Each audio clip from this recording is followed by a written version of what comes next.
Electric power में क्या है, rate at which work is done by the source of EMF in maintaining an electric current through a circuit is called electric power of the circuit. तो हम वैसे भी जानते हैं कि जो नॉर्मली भी अगर हम पावर की बात करते हैं तो power is defined as rate of doing work.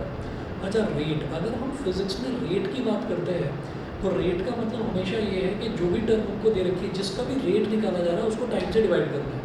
तो रेट ऑफ डूइंग वर्क का मतलब ही क्या है कि आपको वर्क डन को टाइम से डिवाइड कर देना।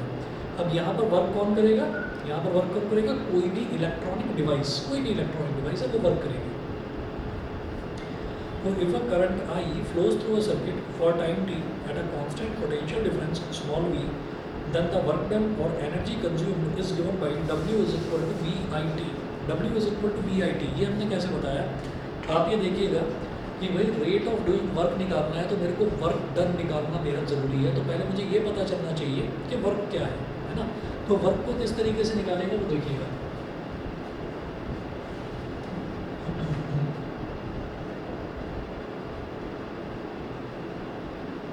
Work done upon time table, अगर ये है तो इससे हमारी पावर आ जाएगी, किसी भी इलेक्ट्रिक डिवाइस की पावर आ जाएगी। Power is equal to work done upon time table. अच्छा, अब देखिएगा कि हम ये जानते हैं कि V is equal to W upon Q होता है। V is equal to W upon Q, जो इलेक्ट्रिक पोटेंशियल है that is work done per unit charge, तो W अपॉन Q होता है। तो यहाँ से अगर मैं W को बोलूँ तो W कितना हो जाएगा, V इंटू Q, ये हो गया, ठीक है।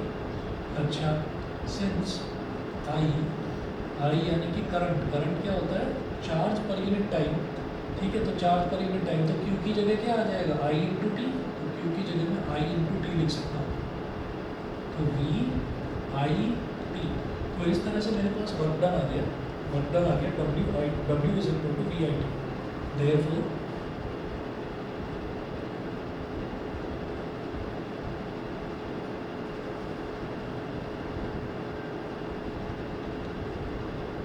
Electric power work done upon time taken, W upon T is equal to VIT upon T। तो T से T कैंसिल आउट हो गया, तो इस तरह से हमारा जो पावर है P इज इक्वल टू कितना हो गया, V इंटू आई, P हो गया V इंटू आई, ठीक है। अच्छा, अब इसके बाद आप ये कहिएगा कि या तो P is equal to V upon I बोल दो या P is equal to W upon T बोल दो, ठीक है। बाय ओम्स लॉ,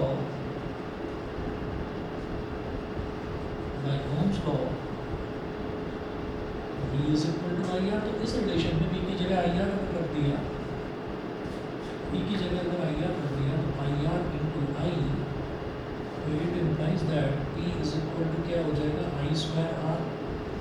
एक रिलेशन ये हो गया। Again by Ohm's law, Ohm's law लगाकर, अब ये तो ओम्स लॉ लगाकर मैंने वोल्टेज निकाली, अब ओम्स लॉ लगाकर अगर मैं करंट निकालूंगा तो आई कितना हो जाएगा, V अपॉन आर, है ना। तो ये जो रिलेशन है V इंटू आई, इसमें आई की जगह V अपॉन आर रख दीजिए, तो P is equal to V into V upon आर। तो यहाँ से P की वैल्यू क्या हो गई, V स्क्वायर अपॉन आर। कुल मिलाकर ये है कि मेरे पास पावर के चार रिलेशन है। तो एक तो पावर का रिलेशन क्या हो जाएगा, work done upon time taken, एक पावर का रिलेशन हो जाएगा V इंटू आई, एक हो जाएगा आई स्क्वायर आर और एक हो जाएगा V स्क्वायर अपॉन आर। तो चार रिलेशन हैं हमारे पास पावर के, ठीक है। चलिए जी, उसके बाद ऐसा ही unit of power, page number 58 पर आ जाइए। ऐसा ही unit of power is watts.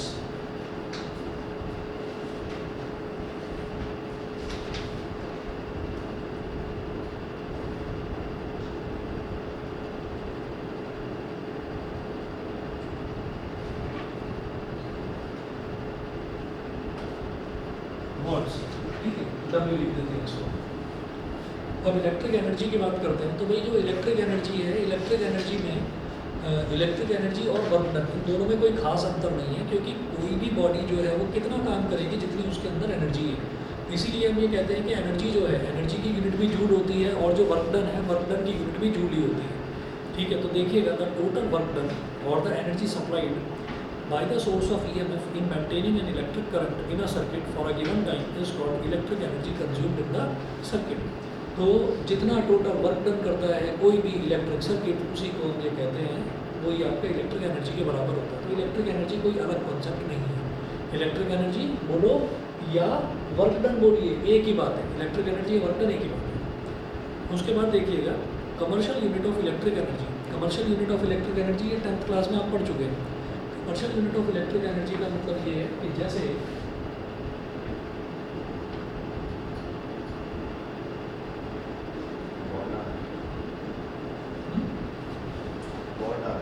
Kilowatt hour. Commercial unit of electric energy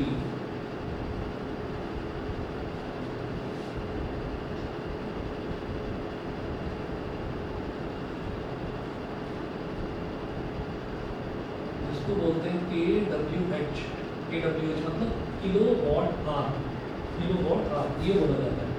तो अब आप ये देखिएगा कि मैंने एनर्जी आपको कोई बहुत ज़्यादा एनर्जी पर मैंने कोई बहुत ज़्यादा स्ट्रेस दिया नहीं कि एनर्जी क्या होती है क्या नहीं होती, देने की ज़रूरत भी नहीं है, क्योंकि जो वर्क डन होता है ना, वर्क डन ही एनर्जी के बराबर होता है। ठीक है, तो जो भी वर्क डन होगा that work done is energy. जितनी भी एनर्जी है किसी बॉडी के अंदर वो उतना ही काम करेगा। इसीलिए वर्क डन की भी और एनर्जी की भी दोनों की यूनिट जो है वो जूल ही होती है। ठीक, तो आप ये देखिएगा कि मैं पावर को ऐसे भी तो कह सकता हूँ कि power is equal to work done per unit time और power is equal to energy per unit time. क्योंकि वर्क डन और एनर्जी एक ही बात है, तो मैं एनर्जी पर यूनिट टाइम भी बोल सकता हूँ। It implies that energy is equal to power into time. ये हो गया। अच्छा, पावर की यूनिट होती है बेटा वाट्स। ठीक है, पावर की यूनिट वाट्स होती है और टाइम की जो ऐसा यूनिट है, स्टैंडर्ड यूनिट जो है वो सेकंड होती है। तो हम ये कहते हैं कि if P is in kilowatts and T is in hours, then we obtain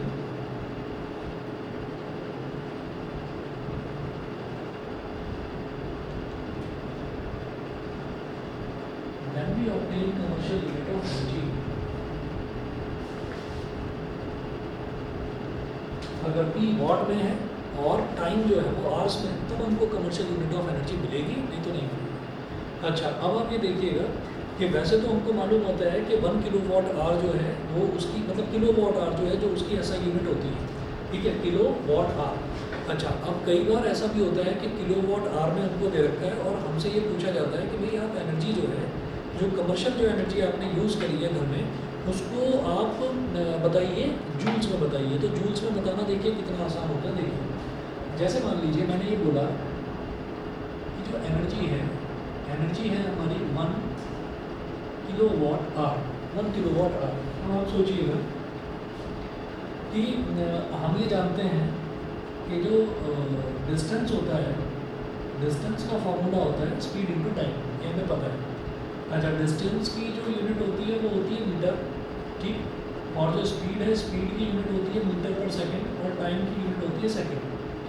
अच्छा, अगर मान लीजिए मेरे को ये दे रखा है distance is equal to 1 metre, 1 metre दे रखा है, तो आप इसको ऐसे लिख सकते हैं, आप इसको ऐसे लिख सकते हैं कि 1 मीटर पर सेकंड इंटू 1 सेकंड लिखा जा सकता है। इसका मतलब क्या है कि आपने मान लिया कि स्पीड जो है वो 1 मीटर पर सेकंड है और जो टाइम है वो 1 सेकंड है। इससे होगा क्या, इससे होगा ये कि जो इनका जो वैल्यू है, एक्चुअली क्या है, मैग्नीट्यूड से मैग्नीट्यूड मल्टीप्लाई होता है और यूनिट से यूनिट मल्टीप्लाई होती है। तो 1 इंटू 1 क्या हो जाएगा 1, और मीटर पर सेकंड यानी कि m/s इंटू एस, जब ये मल्टीप्लाई होगा तो एस से एस कट जाएगा, तो रिजल्ट होगी और 1 मीटर। तो डिस्टेंस आपका 1 मीटर आ जाएगा। समझ गए? बताइए, क्लियर है? ठीक है, तो इसी तरीके से अगर मेरे को एनर्जी दे रखी है 1 किलोवाट आवर, तो मैं इसको स्प्लिट कर सकता हूँ इस तरह से। मैं इसको लिख सकता हूँ 1 kilowatt multiplied by 1 hour, 1 kilowatt multiplied by 1 hour लिखा जा सकता है। इससे होगा क्या, 1 इंटू 1 मल्टीप्लाई होकर 1 बन जाएगा और किलोवाट इंटू आवर जब ये मल्टीप्लाई होगा तो that will become kilowatt hour. यहाँ तक बता दीजिए भाई, ऑनलाइन वाले बच्चे बता दें यहाँ तक क्लियर है कि नहीं? Yes sir. ठीक है, अब आगे सुनिएगा। तो 1 किलोवाट इंटू 1 आवर ये हो गया। ठीक ठीक है। अब मैं क्या चाहता हूँ, 1 kWh तो चलो मेरे को मालूम है, मैं ये चाहता हूँ कि जूल में पता चल जाए। तो जूल में पता लग, जूल क्या होती है, एनर्जी की ऐसा यूनिट होती है एनर्जी की। कमर्शियल यूनिट ऑफ एनर्जी की जो यूनिट है वो kWh होती है। तो ऐसा यूनिट क्या होती है, जूल होती है। तो आप किलोवाट को वाट में कन्वर्ट कर दीजिए। के मतलब किलो, किलो का मतलब 10⁻3, किलो का मतलब 10⁻3, तो इसका मतलब 1 × 10⁻3 वाट। ठीक है, किलो गायब हो गया, के की जगह 10⁻3 आ गया। ठीक है, अब आर को करना है सेकंड में कन्वर्ट, तो 1 आर में कितने सेकंड होता है, 3600 सेकंड्स, 3600 सेकंड्स। तो अब आप ये देखिएगा, मैं इसको ऐसे कह सकता हूँ कि 10⁻3 इंटू 3.6 इंटू 10⁻3, बताओ समझ गए कि नहीं भाई। 36 इंटू 100 बोलता है वो, तो 36 इंटू 100 का मतलब है 10⁻2। अब 3.6 अगर लिख रहा हूँ तो उसको मैं क्या लिखूंगा, 10⁻3 लिख दूंगा। तो 3.6 इंटू 10⁻3 ये हो गया। ठीक, वॉट सेकंड, और वॉट भी ऐसा यूनिट किसकी, पावर की, और सेकंड भी ऐसा यूनिट किसकी, टाइम की। तो वॉट और सेकंड मल्टीप्लाई होकर जूल बना दिए गए। तो 3.6 इंटू 10⁻6 जूल, तो 1 kWh is equal to 3.6 into 10⁻6 joule. बताइए क्लियर है सभी को? ठीक है, चलिए जी, तो फिर मैं आगे चलता हूँ। उसके बाद जो है पावर रेटिंग है। तो इसमें ये है, the power rating of an electrical appliance is the electrical energy consumed पर सेकेंड, इलेक्ट्रिकल एनर्जी कंज्यूम्ड पर सेकेंड, इलेक्ट्रिकल एनर्जी कंज्यूम्ड पर second, E/D consumed per second by the appliance when connected across the marked voltage of the means। ठीक है, तो electric energy per unit time जो वो consume करता है कोई भी इलेक्ट्रिक डिवाइस, उसको पावर रेटिंग बोल देते हैं। जैसे हम कोई ट्यूबलाइट बोलते हैं तो ट्यूबलाइट 20 वाट की है, तो 20 वाट का मतलब क्या है कि उसकी पावर रेटिंग है, ये उससे ज़्यादा कंज्यूम नहीं करेगी। ठीक है, उससे ज़्यादा कंज्यूम नहीं करेगी। अच्छा, उसके बाद आप ये देखिए, पावर के 3 फॉर्मूले लिखे होते हैं, ये V²/R, I²R और PI, ये 3 फॉर्मूले लिखे हुए हैं। तो उसके बाद अगला जो टॉपिक है इंटरेस्टिंग है, power consumption in a combination of appliances. इधर करो,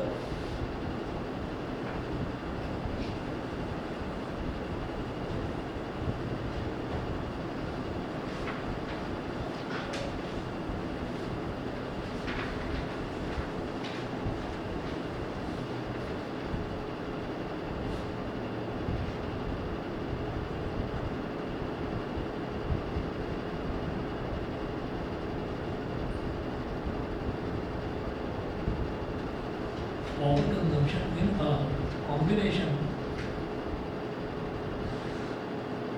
of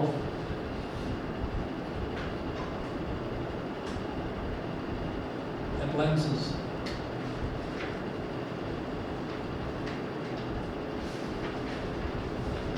power consumption in a combination of appliances, इसमें देखिएगा कि power consume bye a series combination, power consume by a series combination।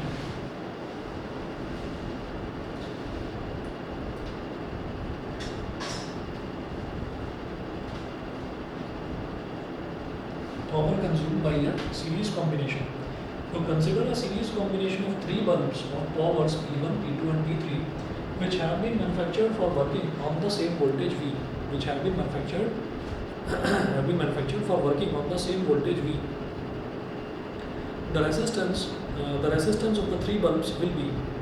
अच्छा, अब आप ये देखिएगा कि हमने ना सीरीज में कनेक्ट कर दिया, सीरीज में कनेक्ट कर दिया, तो एक रेजिस्टेंस ऐसे लगा दिया, एक मतलब बल्ब लगा हुआ है। तो कोई भी हमको इलेक्ट्रॉनिक अप्लायंस लगाना होता है तो एक्चुअली हम उसका रेजिस्टेंस ही लगा कर शुरू करते हैं उसको। तो एक बल्ब, दूसरा बल्ब और तीसरा बल्ब।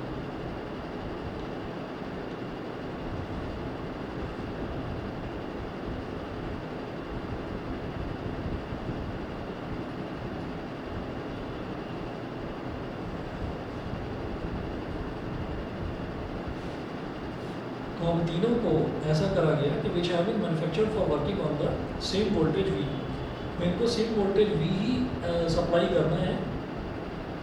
तो देखिएगा कि ये वाला जो बल्ब है, ये वाला जो बल्ब है, ऐसे ये दूसरा बल्ब है, ऐसे ये तीसरा बल्ब है। तो इस वाले बल्ब की पावर P1 है और ये भी वोल्टेज V पर काम करेगा। इसकी पावर P2 है, ये भी वोल्टेज V पर काम करेगा। इसकी पावर P3 है, ये भी वोल्टेज V पर काम करेगा। आप नोट्स में देख रहे हैं कि नीचे मैंने V लिखा हुआ है, एक्चुअली ये V ना होकर ये 3V होगा। जो नीचे लिखा हुआ है V, आप देखेंगे यहाँ पर इधर V लिखा हुआ है, ठीक है, यहाँ पर इधर V लिखा हुआ है, एक्चुअली ये V ना होकर ये 3V होगा। उसका रीज़न क्या है? हम जानते हैं कि पैरेलल में, वो सॉरी सीरीज़ में वोल्टेज जो है वो डिवाइड होती है और करंट जो है वो सेम रहता है। करंट सेम रहता है, वोल्टेज डिवाइड होता है। तो जब इन्होंने बोला कि 3 बल्ब्स हैं जिनको सीरीज़ में लगाया गया है और उन तीनों बल्ब्स का ये डेजिग्नेटेड है कि वो वी वोल्टेज पर ही काम करेंगे, तीनों के तीनों बल्ब्स। तो इसका मतलब क्या हुआ? इसका मतलब ये हुआ कि आपको तीनों को सेम वोल्टेज देने के लिए यहाँ पर 3 वोल्ट लगाना ही पड़ेगा, तभी वो V इधर और V इधर दे पाएगा। ठीक है, V प्लस V टोटल हो गया 3V। ठीक, अब इसके बाद आप देखिएगा the resistance of the 3 bulbs will be. अब मुझे क्या करना है? तीनों बल्ब्स का रेसिस्टेंस मेरे को कैलकुलेट करना है। ठीक है, तो इसका रेसिस्टेंस हो गया R1, इसका रेसिस्टेंस हो गया R2 और इसका रेसिस्टेंस हो गया R3। R1, R2 और R3 ये हो गया। ठीक है, अब देखिएगा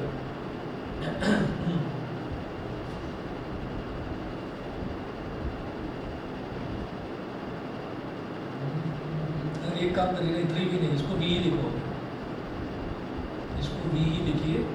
मैं बताता हूँ अभी कि अगर यहाँ पर भी मैं V ले रहा हूँ तो इधर भी V और V कैसे आ रहा है। ठीक है, मैं बताता हूँ, एक मिनट नोट करिए। देखिए, मैं ये कहूँगा कि P is equal to V² upon R। तो मेरे पास वोल्टेज है और रेसिस्टेंस और पावर वोल्टेज रेसिस्टेंस, इन तीनों को रिलेट करने वाला ये रिलेशन है, P is equal to V² upon R। चलिए, तो P is equal to V², P1 is equal to V² upon R1, P2 is equal to V² upon R2 और P3 is equal to V² upon R3। अब यहाँ से R1 निकाल लीजिए, तो R1 is equal to V² upon P1, R2 इधर आ जाएगा, P2 इधर आ जाएगा, तो R2 is equal to V² upon P2 और R3 is equal to V² upon P3। ठीक है, अब सवाल ये उठता है कि भाई वोल्टेज आपने यहाँ भी V ली है, इधर भी V दे दिया, इधर भी V दे दिया और इधर भी V दे दिया, तीनों में आपने V वोल्टेज दे दिया। तो वो ऐसा क्यों हुआ है? ऐसा इस वजह से हुआ है कि जब भी कभी मैं पावर रेटिंग की बात करता हूँ, और पावर रेटिंग की जब हम बात करते हैं तो हमने कहा कि नहीं, इसको भी वोल्टेज भी देना है, इसको भी वोल्टेज भी देना है, इसको भी वोल्टेज भी देना है। तो फ़र्क जितना भी है वो उसको मेंटेन करने का जो फ़र्क है वो सारा का सारा रेसिस्टेंस पर आ जाएगा। मतलब रेसिस्टेंस आपके सेम नहीं होने वाले, रेसिस्टेंस आपके सेम नहीं होने वाले, तो उससे वो चीज़ कंपनसेट हो जाएगी। ठीक है, हमें ये मालूम है कि जब हम सीरीज़ की बात करते हैं तो सीरीज़ में ओवरऑल रेसिस्टेंस बहुत ज़्यादा बढ़ जाता है। ठीक है, क्योंकि सारा का सारा रेसिस्टेंस ऐड होता है। तो इस वजह से हमने जब ये कहा कि ऐसा हो सकता है कि लास्ट वाला बल्ब जो है ये काम ही ना करे, ऐसा हो सकता है कि लास्ट वाला बल्ब काम ही ना करे, बहुत डिम जले, ये भी हो सकता है बहुत डिम जले। ठीक है, तो हमसे ये कहा गया कि नहीं, तीनों को V ही वोल्टेज पर काम करते हैं। ठीक है, तो हम ये कहेंगे कि रेसिस्टेंस इतना ज़्यादा हो जाएगा, करंट ही नहीं पहुँचेगा, वोल्टेज तो भी आपने सप्लाई कर दिया लेकिन करंट ही नहीं पहुँचेगा। तो इस वजह से ये चीज़ ध्यान रखिएगा कि जब भी हमारे पास power consume by series combination का क्वेश्चन आए तो इसमें इस चीज़ को लेकर कंफ्यूज मत होना। जैसे मैंने यहाँ पर 3V लिख दिया था, तो 3V ना लिखकर V ऐसे ही लिख। आगे चलते हैं।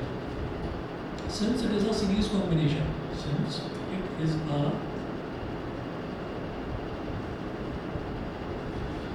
It is a series combination होने की वजह से हम ये जानेंगे कि ओवरऑल रेसिस्टेंस जो है R कितना हो जाएगा, R1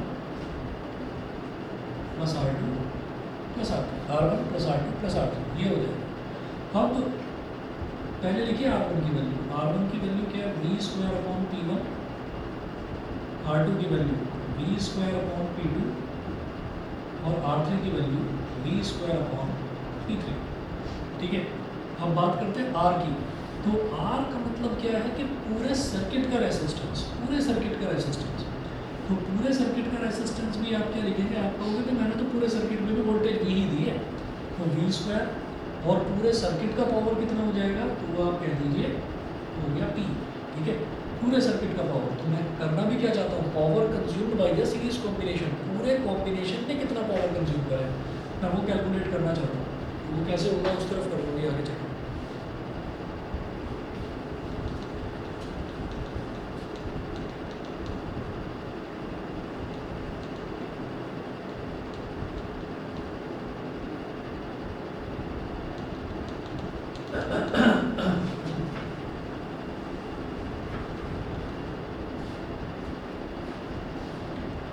हाँ जी, तो यहाँ से आप वी स्क्वायर ले लेंगे कॉमन, इधर तो लिखेंगे वी स्क्वायर अपॉन पी और इधर ले लेंगे वी स्क्वायर कॉमन, तो ये हो जाएगा 1 upon P one plus 1 upon P two plus 1 upon P three. V square से वी स्क्वायर कैंसिल आउट हो गया, तो 1 upon P is equal to 1 upon P one plus 1 upon P two plus 1 upon P three. Sir अगर हम current से लें, हाँ, अगर हम करंट से लेंगे, अगर करंट से लेंगे तो फिर ये वोल्टेजेस को अलग अलग दिखाना पड़ेगा। अगर करंट से लोगे तो वोल्टेजेस को अलग, एक्चुअली हो गया है कि यहाँ पर मैंने वोल्टेज और रेसिस्टेंस वाला रिलेशन देखा।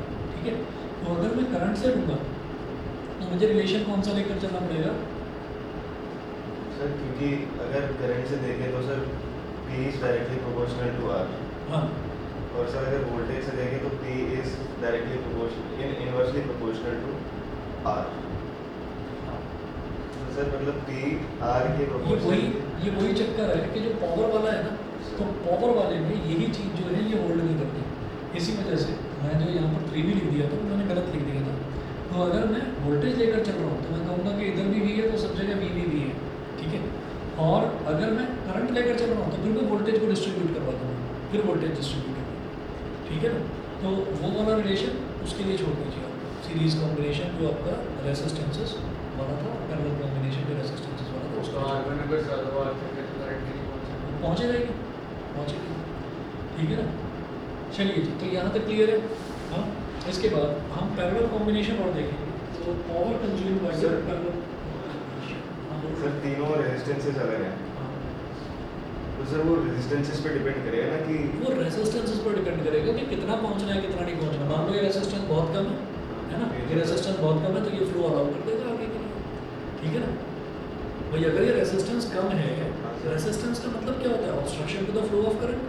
तो अगर ये रेसिस्टेंस कम है तो ये फ्लो अलाउ कर मतलब सर देगा। करंट जो है पोजीशन पे भी डिपेंड करेगा, किस पर, रेजिस्टेंसेस की पोजीशन पे भी डिपेंड करेगा करंट। हाँ, रेजिस्टेंसेस की पोजीशन पर डिपेंड करेगा। उसका रीज़न ये है कि हम यहाँ पर वोल्टेज सेम दिखा रहे हैं तीनों में, अच्छा, हम तीनों में वोल्टेज सेम दिखा रहे हैं, तो इस वजह से करंट जो है वो उनकी पोजीशंस पर डिपेंड करेगा। क्योंकि होता क्या है कि जो सीरीज कॉम्बिनेशन है, सीरीज कॉम्बिनेशन में हम ये देखते हैं, क्योंकि वो जो दीपावली पर वो जो झालर लगती है ना, मतलब लड़ी जो लगती है लाइट्स की, एक्चुअली इनकी, हाँ, बट सर सीरीज में अगर करंट सिम रहा है, करंट पे से लेना चाहिए ना रिलेशन, करंट के थ्रू हमें रिलेशन डिराइव करना चाहिए ना। अगर करंट, बिल्कुल वो सही कह रहे हो आप, लेकिन क्या है ना कि पावर जो है, पावर यहाँ पर वोल्टेज के डायरेक्टली प्रोपोर्शनल ना होकर डायरेक्ट उसके स्क्वायर के प्रोपोर्शनल है, उसके स्क्वायर के प्रोपोर्शनल है, तो पावर में ये वाला रिलेशन इस तरह से होल्ड करता है, ये है। ठीक है, तो इस वजह से मैंने आपको पहले वो बता दिया था, वो मैं इसी वजह से बताया था क्योंकि मैं उसको करंट वाला रिलेशन लेकर चलने वाला था, लेकिन ये वाला ज़्यादा ईजी है, ये वाला लिख लीजिए इसके। ठीक है, नहीं समझे अभी भी? सर मतलब यहाँ वी वही हो गया ना कि इतने वी तक ये जा सकता है, बस ये उन्होंने बोला कि वो उसकी रेटिंग है, इतनी तक ये पहुँच जाएगा, उससे ज़्यादा वो उसकी रेटिंग है। जैसे सर अगर रेजिस्टेंसेस इक्वल होंगे तो तीनों बल्ब एक ही इंटेंसिटी से जलेंगे। हाँ, अगर रेजिस्टेंसेस इक्वल होंगे तो, अगर और सर रेजिस्टेंस लेकिन इक्वल, अगर हमने R1 हमने मान लिया कि कम रेजिस्टेंस का है और हमने उसे पीछे लगाया, हाँ, तो सर वो कैसे चलेगा? एक्चुअली सीरीज में ना चक्कर यही होता है कि हमने ये देखा कि जब इधर से करंट फ्लो करना शुरू करेगा ना, तो करंट फ्लो करना शुरू करेगा, मान लीजिए यहीं पर मैंने एक हीटर लगा दिया है। सीरीज कनेक्शन जो है वो इसीलिए तो प्रेफर नहीं करा जाता। मान लीजिए मैंने इधर हीटर लगा दिया, तो हीटर मुझे मालूम है कि अलॉय का बनता है, तो जब वो अलॉय का बनेगा तो अलॉय का रेसिस्टेंस बहुत ज़्यादा होगा, तो तो सारा का सारा करंट खुद ही कंज्यूम कर लेगा, तो आगे के लिए कुछ बचेगा ही नहीं। और इसीलिए जो पैरेलल होता है, पैरेलल कॉम्बिनेशन में ये होता है कि भाई सबको सब कुछ बराबर बराबर मिले, तो इसी वजह से पैरेलल कॉम्बिनेशन इस वजह से प्रेफर करा जाता है। सर एक चीज़ मैं डिस्कस करना चाहता हूँ, क्लास में बात करते हैं। चलो ठीक है, काफ़ी टाइम होता है। चलिए कोई बात नहीं। चलिए तो अब इसके बाद देखिएगा पावर कंज्यूम बाय ए parallel combination.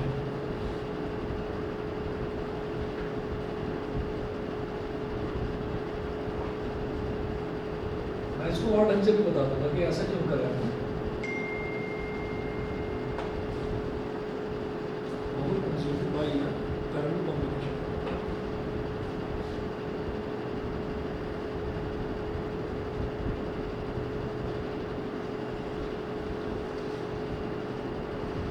Power consume bye ए पैरेलल कॉम्बिनेशन। तो यहाँ पर क्या करा कि हमने 3 रेजिस्टेंसेस ऑफ पावर में दिखा दिए, तो 3 बल्ब्स पैरेलल में दिखा दिए, P1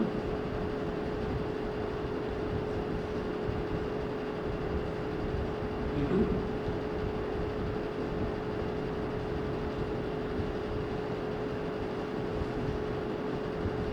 और P3। सर आपके सर्कल की बना है।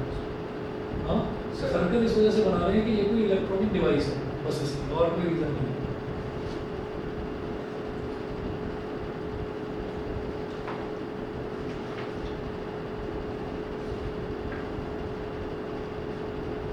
ये भी हो गया।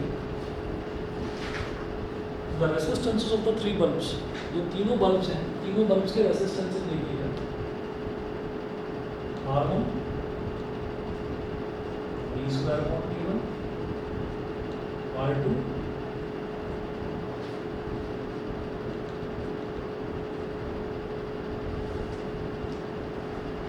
V स्क्वायर अपॉन P2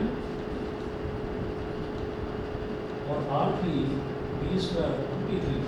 ठीक है, ये बिल्कुल वैसे ही है जैसे यहाँ पर निकाला, R1 R2 और R3।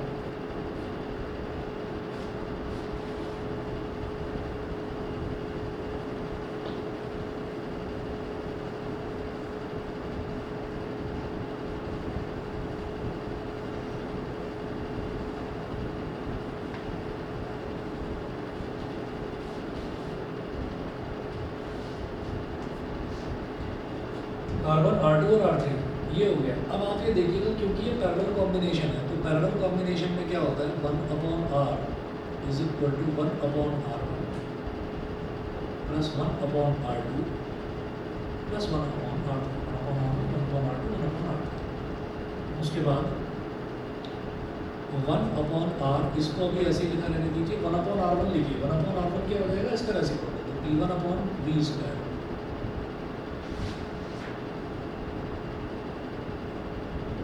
P2 upon V square और फिर P3 अपॉन V स्क्वायर। अब ये जो 1 अपॉन R है, तो 1 अपॉन R क्या हो जाएगा, ये हो जाएगा पूरे का पावर क्या है, P, पूरे का पावर P, और पूरे का वोल्टेज कितना है, वो भी V है। तो P upon V square is equal to P1 upon V square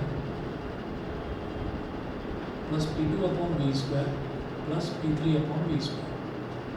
तो P अपॉन V स्क्वायर, इसको ऐसे लिख सकते हैं, P into 1 upon V square. ठीक है, ऐसे लिखा जा सकता है।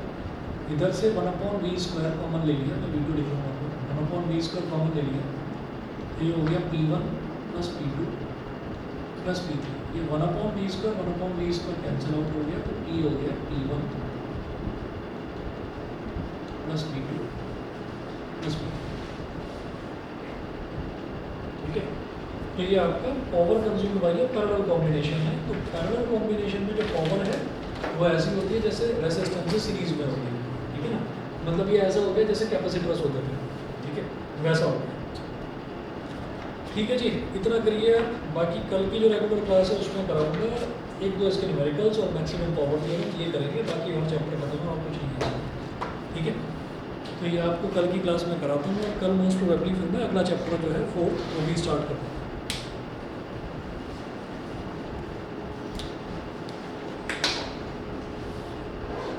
सभी को क्लियर है इतना? वही ऑनलाइन वाले बच्चे बताने तीनों यस सर। हाँ जी सर। चलो ठीक है। Good night sir.